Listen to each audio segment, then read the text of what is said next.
Seria Regăsirea puterii interioare, iubirea de sine. Episodul 5. Iubirea de sine ca busolă pentru toate relațiile. Iubirea de sine nu este doar despre tine. Este și despre tot ceea ce crezi în jurul tău. Felul în care te iubești determină pe cine alegi, ce tolerezi, cum iubești, cât oferi, cât accepti, cât înduri, cât rămâi, când pleci, ce cauți, ce te atrage, ce te respinge, ce numești acasă. Iubirea de sine este harta după care navighezi toate relațiile vieții tale. Iubirea de sine îți redefinește standardele.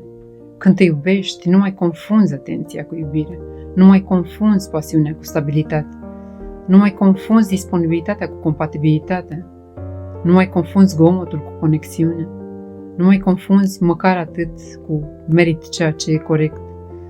Standardele tale nu devin dure, devin adevărate. Ele spun, ceea ce este în dezacord cu demnitatea mea nu are loc în viața mea. Iubirea de sine îți vindecă alegerile, nu oamenii. Când nu te iubești, alegi din rană. Când te iubești, alegi din adevăr.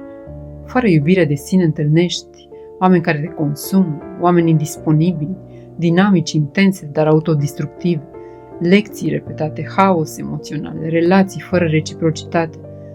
Cu iubire de sine întâlnești oameni echilibrați, oameni care știu să rămână, conexiuni autentice, respect, stabilitate, claritate.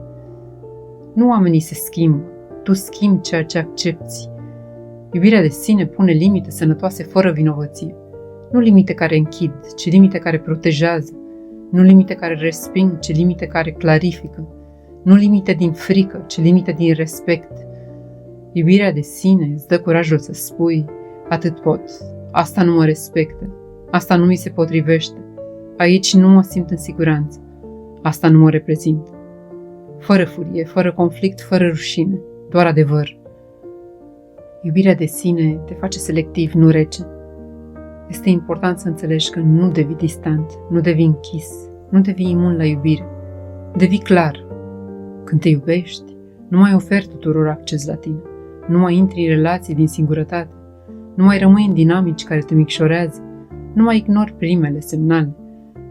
Selectivitatea nu este aroganță, este protecție energetică. Iubirea de sine aduce cele mai frumoase relații din viața ta. Atunci când ești conectat cu tine, atragi oameni aliniați cu valorile tale, creezi relații sănătoase, construiești conexiuni profunde, comunici clar, iubești cu inima întreagă, ești iubit la nivelul la care iubești. Relațiile nu mai sunt un loc în care te pierzi, ci un spațiu în care te regăsești.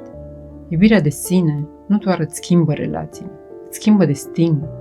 Adevărul final, iubirea de sine este busola care te aduce către oameni potriviți, către alegeri curate, către relații stabile, către respect și siguranță, către autenticitate, către propria lumină.